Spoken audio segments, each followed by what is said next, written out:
Esse gráfico aqui eu mostrei, vocês lembram, na aula passada, né, para vocês. Na verdade, a gente já tinha visto esse gráfico em outra aula, né? E eu trouxe ele só que com algumas informações a mais, tá? Essas divisões, né? Digamos assim, das etapas do processo de avaliação. E na aula passada a gente começou a falar sobre algumas dessas etapas, tá? Aqui, ó, a gente falou sobre a apresentação da proposta, né? A gente falou sobre a etapa de triagem, a gente falou sobre o escopo, né? A definição do escopo, dos objetivos do estudo, né? A gente falou... Sim, aí aqui embaixo, tá, ó, isso aqui eu acho que vocês lembram de tudo isso, né? Que a gente falou sobre tudo isso aqui. Aqui embaixo tem isso do termo de referência, tá? É um documento, né? Um texto, um documento que ele é resultado dessa etapa aqui da definição do escopo do estudo, tá certo? Tá? Então aí a gente viu o escopo, a elaboração propriamente, a etapa, né? De elaboração propriamente do EIA, né? Estudo de impacto ambiental. Aí a análise técnica do EIA, eu acho que eu já falei sobre isso também, não já? Já, acho que eu falei isso aqui para vocês também na aula passada. A etapa da análise técnica, que é a continuação. Falei. A etapa da consulta pública, a gente também já falou sobre isso. Eu lembro que eu acho que até foi no momento que alguém falou sobre Jacarapé, né, um problema que está tendo aqui do polo turístico. Acho que foi nesse momento que a gente estava falando de consulta pública. Foi isso mesmo, que até falei aqui, ó, que aqui embaixo era para estar audiência pública. Até esqueci de ajeitar de novo. Audiência pública aqui ao invés de consulta pública, tá? Então a gente falou sobre isso. E eu acho que a gente parou aqui, em decisão, não foi? Etapa de decisão. Flávia, pode começar, por favor. O poder de decisão é um processo de área, segundo Sanches. Em geral, cabe desses agentes: autoridade ambiental, autoridades de área relacionada à atividade principal do empreendimento, por exemplo, projeto de uso de recursos florestais, caberia a um ministério ligado ao setor. Ao governo, por meio de um conselho de ministros ou pelo chefe de governo, o presidente, no caso do Brasil. Aí veja só um segundinho. Então veja, ó, quem é que toma a decisão? Lembra aquele fluxograma todo que tem lá que eu mostrei para vocês? Lá embaixo tem um item decisão. Quem é que toma a decisão sobre o processo de avaliação de impacto ambiental? Ou seja, se a licença vai ser liberada ou não. Então pode ser um desses agentes, digamos assim, tá? Pode ser a autoridade ambiental. Quem é essa autoridade ambiental? Essa autoridade ambiental são os órgãos ambientais, que pode ser o federal, no caso o IBAMA, os órgãos estaduais, lembram? As OEMAs, órgãos estaduais de meio ambiente, ou as secretarias municipais de meio ambiente, OMMA, órgãos municipais de meio ambiente, tá? Então essa autoridade ambiental está ligada a esses órgãos ambientais, tá? Nas três esferas do poder. Autoridades relacionadas à atividade principal, né? Então, se for, como o exemplo que eu coloquei, se for alguma coisa florestal, existem alguns locais, aqui no Brasil não tem isso, tá? Mas, por exemplo, antigamente existia, acho que antes do IBAMA, existia o Instituto de Florestas, tá? Então, era uma coisa mais específica. E aí depois, assim, no Brasil, a coisa ficou um pouco mais generalizada, né? Com a criação do IBAMA, dos órgãos estaduais de meio ambiente, então a gente não tem muito assim, como é que chama, órgãos, né, que trabalhem questões muito específicas, pelo menos do ponto de vista de licenciamento ambiental. Aí, por exemplo, se for uma atividade de mineração, existe um órgão federal que trabalha com mineração, que é a Agência Nacional de ANM, a Agência Nacional de Mineração, tá? Mas essa ANM, ela não faz o licenciamento ambiental das atividades de mineração, tá? Ela apenas coordena, ela fiscaliza, tá? Mas não faz o licenciamento. Então, no Brasil, essas autoridades da área, na verdade, elas ficam meio que perdidas aí. É um ente, digamos assim, que para o Brasil não faz muito sentido, tá? Porque não existe muito isso. E ao governo, aí sim, né? Porque às vezes o governo dá a canetada, né? O governo central, né? No caso aí, seria o chefe do executivo, no caso do Brasil, que é o presidente, tá? O mais comum, no caso brasileiro, é o modelo colegiado que, ainda que seja subordinado à autoridade ambiental, permite a representação da sociedade civil. É imprescindível que a população esteja presente, né? A representação da população esteja presente nesses colegiados, tá? Porque senão aí você vai ter sempre o direcionamento, né, para questões de interesses privados, né? Interesses escusos e coisa e tal. Tá? Então a representação da sociedade civil é muito interessante que você esteja sempre nesses colegiados. Continue. Da análise do processo de AIA, 3 decisões são possíveis para a proposta apresentada pelo empreendedor.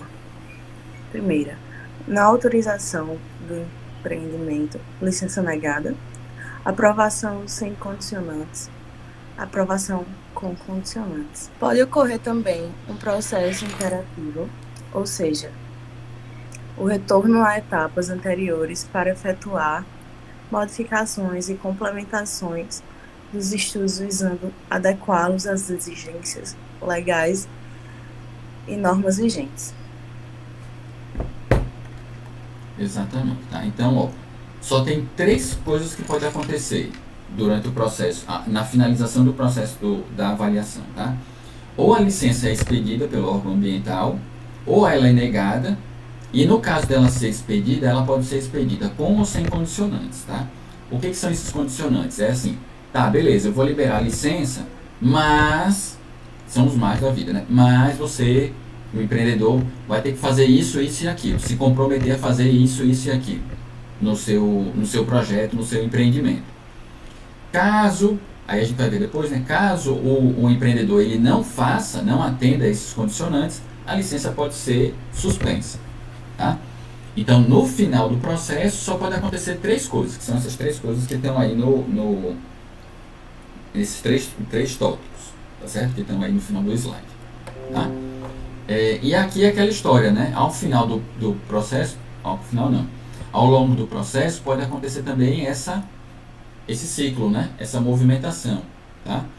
Antes do processo ser finalizado ou arquivado, pode-se retornar a etapas anteriores para poder dirimir dúvidas, complementar documentação e coisa e tal, até que o empreendimento ele consiga se enquadrar nas exigências legais, tá? Para o seu funcionamento, para a liberação das licenças ambientais. Monitoramento e gestão ambiental. No caso da aprovação do projeto, inicia-se sua implantação, fase em que também devem ser aplicadas as medidas atenuadoras de impactos negativos ou potencializadoras dos impactos positivos. Tais medidas devem também ser observadas para as fases de operação, desativação e fechamento da atividade. O monitoramento tem como objetivos confirmar ou não as previsões feitas no EIA, constatar se o empreendimento se mantém enquanto nos requisitos aplicáveis à atividade, legislação, condicionantes da licença ambiental, dentre outros.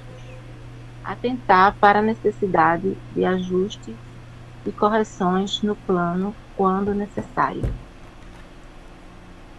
Muito bem. Eu pergunto para vocês, faz sentido ter o monitoramento e a gestão ambiental de um projeto que não foi aprovado, que a licença não foi expedida? Faz algum sentido? Nenhum. Não faz sentido nenhum, né? Então, por isso que eu coloquei o tracinho lá, né? Ó, só existe essa etapa para o caso dos projetos que tiveram a licença expedida, que foram aprovados, tá certo? Que vão ser eventualmente instalados. Certo? Então essa etapa é só para quem está indo direitinho, está atendendo ao que se exige, tá certo? Nessa fase, aí o que vai ser feito, né? As medidas que têm a função de diminuir, né? As medidas atenuadoras, né? que tem a função de diminuir os impactos negativos, elas vão ser efetivamente implantadas, tá certo? Da mesma forma que vão ser implantadas aquelas medidas que, que vão ter o efeito de fazer com que os impactos positivos eles sejam o máximo possível também, certo? Aí essas medidas todas, né, que envolvem monitoramento e gestão, elas têm que ser observadas em todas as fases do empreendimento, tá? Desde a operação até o encerramento da atividade, caso a atividade venha a parar, tá certo? Quais são os objetivos, que Miedza já falou aí, né? Tem aqui os objetivos do monitoramento, basicamente fazer uma fiscalização, ficar de olho ali, né? Se o empreendedor está realmente fazendo tudo aquilo que ele se propôs, porque acontece muito isso, né? Acontece muito do empreendedor fazer um projeto super bonito e na hora de colocar o projeto para funcionar, ele desvirtuar totalmente o projeto, tá? Então o monitoramento ele serve para isso, para ver se realmente o cara está fazendo aquilo que ele disse que ia fazer, certo? Se for detectada alguma inconformidade, o empreendedor vai ser notificado para que ele resolva o problema. Tá? Isso aí é interessante. Dependendo de qual for essa inconformidade, a atividade ela pode ser até embargada, ou seja, proibida de funcionar até que se resolva o problema. Tá? Então, assim, se for uma coisa simples, a atividade continua funcionando e o empreendedor vai e ajeita. Se for uma coisa muito delicada, que possa gerar um problema maior, aí o empreendimento ele é embargado, fechado, não pode funcionar até que se resolva a questão. Monitoramento e gestão ambiental. Ao conjunto de ações voltadas a implantar o que foi proposto no planejamento ambiental, denomina-se gestão ambiental. A gestão ambiental apresenta-se atualmente como um instrumento bastante sofisticado e que potencializa e adequa a utilização dos recursos naturais quando integrada à avaliação de impactos ambientais. Dentre os principais instrumentos de gestão ambiental para empreendimentos e organizações, destacam-se ISO 14001, Sistema de Gestão Ambiental, ISO 19001, auditoriais ambientais e ISO 14031, avaliação de desempenho ambiental. Geralmente as grandes empresas, né, elas têm um setor específico de gestão ambiental. Então tem um grupo de funcionários que trabalham só com as questões ambientais do empreendimento, tá? E aí eles vão trabalhar para atender a essas certificações, tá? Então é para conseguir o tal do selo verde, né? Se adequar a essas questões aqui das normas do ISO e coisa e tal, para mostrar que é uma empresa que é, vamos supor assim, né, no popular, amiga do meio ambiente e coisa e tal, tá certo? Então isso é uma questão até de marketing também, né, para a empresa, tá? Marketing empresarial, de fazer com que a empresa ela tenha os investidores, né, externos e os consumidores tenham uma visão mais positiva sobre a empresa, tá? E aí termine comprando mais dos serviços ou dos produtos daquela empresa, tá? A lógica mais ou menos é essa, tá? Então a gestão ambiental ela trabalha dessa forma, né? Existe um planejamento e os responsáveis pela gestão vão trabalhando para o que foi planejado do ponto de vista ambiental vá sendo aplicado, tá? E aí, como eu disse, geralmente tem uma equipe dentro da empresa, logicamente para empresas grandes, né? Tem uma equipe dentro da empresa ou um funcionário, às vezes mais de um funcionário, responsáveis por esse setor, tá? Então qual é a diferença do monitoramento e da gestão? O monitoramento é ficar de olho ali para ver se as coisas estão sendo feitas da forma como foram propostas. A gestão é coordenar realmente o funcionamento dessas atividades que têm um caráter de controle ambiental dentro das empresas, tá? Então essa seria aí a finalização dessa etapa de gestão ambiental. Então, o papel do monitoramento é ficar atento a isso. Saber se as estruturas de controle ambiental elas estão funcionando. E isso pode ser feito, e geralmente é feito, pela empresa. Tá? Porque imagina se o órgão ambiental ele fosse se responsabilizar por monitorar todos os empreendimentos que existem na jurisdição dele. Ia ser impraticável. Né? Então, a própria empresa, né, o próprio projeto, empreendimento, ele se responsabiliza por isso. E aí ele vai emitindo relatórios periódicos ao órgão ambiental, ao órgão fiscalizador. Tá? Então, a lógica seria essa. Inclusive, as empresas elas têm que... Isso já é estabelecido, né, no processo de licenciamento ambiental. A empresa ela tem que, periodicamente, emitir relatórios da atividade aos órgãos ambientais, tá? Então não é só aquilo, tipo assim, fiz o EIA-RIMA, mandei para o órgão ambiental, ele me deu a licença tem uma duração, uma validade de 10 anos, então eu não vou mais falar com o órgão ambiental durante esses 10 anos. Não. Todo ano, ou de tantos em tantos anos que vai ser definido lá na emissão da licença, né? De tanto em tanto tempo, a empresa vai ter que emitir um relatório de controle ambiental para indicar ao órgão ambiental se as coisas estão andando corretamente na empresa. Tá? Então, geralmente é feito pela própria empresa, o monitoramento. Certo? E a gestão ambiental também, lógico. Né? A etapa de acompanhamento, que é essa que está na tela aí agora, ela já é uma outra coisa. Tá? Então, se o monitoramento de gestão ambiental cabe principalmente ao empreendedor, o acompanhamento aí já tem vários outros atores envolvidos. A correção das medidas propostas no EIA, bem das condicionantes da licença ambiental, nem sempre simples. Torna-se necessário, então, mecanismos que garantam que os compromissos assumidos pela parte interessada do projeto sejam plenamente cumpridos. Essa é a maior missão do acompanhamento, que corresponde às atividades pós-aprovação e que inclui fiscalização realizada pelos órgãos ambientais competentes, supervisão realizada pelo próprio empreendedor, auditoria, pode ter caráter público ou privado, e o monitoramento. Então veja, o acompanhamento ele é mais amplo, né? Por essa definição ele já é mais amplo, tá certo? Ele também é uma etapa que é pós a aprovação. Então assim, não existe acompanhamento se a licença não tivesse sido expedida, se o empreendimento não foi liberado para funcionar, tá? Então, monitoramento, gestão ambiental e acompanhamento são etapas apenas de empreendimentos que tiveram a licença liberada, certo? E aí, qual que é o papel do acompanhamento? Aí entra muito aquilo que foi até discutido aqui na semana passada, né? Eu acho que foi o John Link que trouxe a história lá do polo turístico, né, da população se mobilizar e tal, né, para ficar de olho nos empreendimentos. Tá? Então, esse acompanhamento, ele tem essa missão, é como se fosse principalmente um olhar externo sobre o funcionamento do empreendimento. Tá? Aí vem as atividades, né? Fiscalização, ou seja, o órgão ambiental fica de olho, né? E aí essa fiscalização, ela geralmente acontece sob demanda, ou seja, o órgão ambiental recebe uma denúncia de que alguma coisa está sendo feita errada, aí ele pega e envia uma equipe de fiscalização até o local, para verificar o que está acontecendo.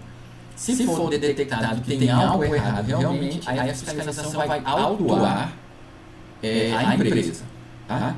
Podendo emitir uma multa, podendo embargar um empreendimento e coisa e tal. Então, uma das atividades desse acompanhamento é a fiscalização. Ela é realizada pelos órgãos ambientais, tá? Podendo ser acompanhada, inclusive, pela polícia ambiental, né? É muito comum isso acontecer também. A supervisão é realizada pelo próprio empreendedor. É mais ou menos como se fosse o monitoramento que a gente falou ainda agora, tá? É a empresa ficar tomando cuidado, né? Essa supervisão, para que as ações de controle ambiental, elas realmente sejam estabelecidas e funcionem direito. Então, o empreendedor ele não pode dizer assim, somente colocar no papel ou contratar uma empresa e dizer assim, ó, instala esses filtros aí e deixar pela mão da empresa. Não, o empreendedor ele tem que ficar de olho também para ver se aquela empresa vai instalar direito os filtros, coisas e tal, para ver se está tudo funcionando. Tá? E essa seria a supervisão. A auditoria é quando você detecta que alguma coisa, geralmente ela é realizada, né? Quando se detecta que alguma coisa está errada, está inadequada naquele empreendimento. Tá? É muito comum para questões econômicas, né? Auditoria, quando para detectar desvio de dinheiro, coisa tal, isso é muito comum. Mas também acontece para a área ambiental. Tá? Essa auditoria ela pode ser privada ou pública. Ou seja, a empresa ela detecta que tem algum problema que está acontecendo e ela não sabe bem o que está acontecendo. Ela pode contratar ela mesma, pode contratar uma empresa especializada em auditoria para realizar esse procedimento na empresa. Tá? Ou essa auditoria ela pode ser também pública. Tá? Então, um órgão público ele pode solicitar a realização de auditoria em determinado empreendimento, para detectar falhas e coisas e tal. E o monitoramento é um monitoramento aos moldes do que a gente viu no slide anterior. Certo? Então, essas 4 atividades, elas estão muito ligadas ao acompanhamento dos empreendimentos potencialmente poluidores. Bom, aí aqui esse é o último slide dessa nossa aula, tá? Dessa nossa aula que a gente vai completar daqui a pouco, depois do intervalo. No Brasil, vocês têm que, o que a gente tem de principal marco legal, marco jurídico, né? Que vocês têm que se pautar, no caso da avaliação de impacto ambiental. É essa resolução número 1 do CONAMA, tá? Ela é lá de 1986, ou seja, inclusive ela é anterior à Constituição brasileira, à atual Constituição, tá? Então, para vocês, mais uma prova, né? Para vocês verem como a legislação ambiental brasileira ela é forte, ela é robusta, ela já tem bagagem, né, de muito tempo. Tá? Então veja, antes da atual Constituição que prevê, né, um ambiente equilibrado para todos os brasileiros, coisa e tal, já existiam resoluções de entidades que tratavam do processo de avaliação ambiental. Tá? Então veja, essa resolução aí, quem for trabalhar com consultoria ambiental, tem que estar sempre com ela por perto. Nem que seja ali no Google, né? Uma aba aberta do Google, sempre com essa resolução. Porque muita coisa vai estar presente nela, tá? Que vocês vão ter que executar. Essa resolução, número 1 do CONAMA, ela estabelece, no caso do Brasil, né? O que é que se tem que proceder para a elaboração, para a produção dos EIA-RIMS, tá certo? Dentre outras coisas, tá? Então tem diversas informações nela, mas dentre essas coisas tem ali as orientações básicas para a produção dos EIA-RIMS, tá? E tem também o passo a passo do processo de avaliação de impacto ambiental, tá? Do Brasil, no Brasil, certo? Que são basicamente as etapas que eu acabei de listar para vocês e explicar para vocês, tá? Então, essas etapas que eu mostrei a vocês, elas constam dessa resolução número 1 do CONAMA. Não saíram da minha cabeça, nem da cabeça de algum autor de algum livro, não. Elas estão lá na resolução número 1 do CONAMA. Tá? Então, essas são etapas que tem que ter no processo de avaliação de impacto ambiental. No Brasil, no caso. Pode ser que em algum outro país seja diferente. Tá? Mas no caso do Brasil, essas aí são, digamos assim, obrigatórias. Sempre vão constar no processo de avaliação de impacto ambiental.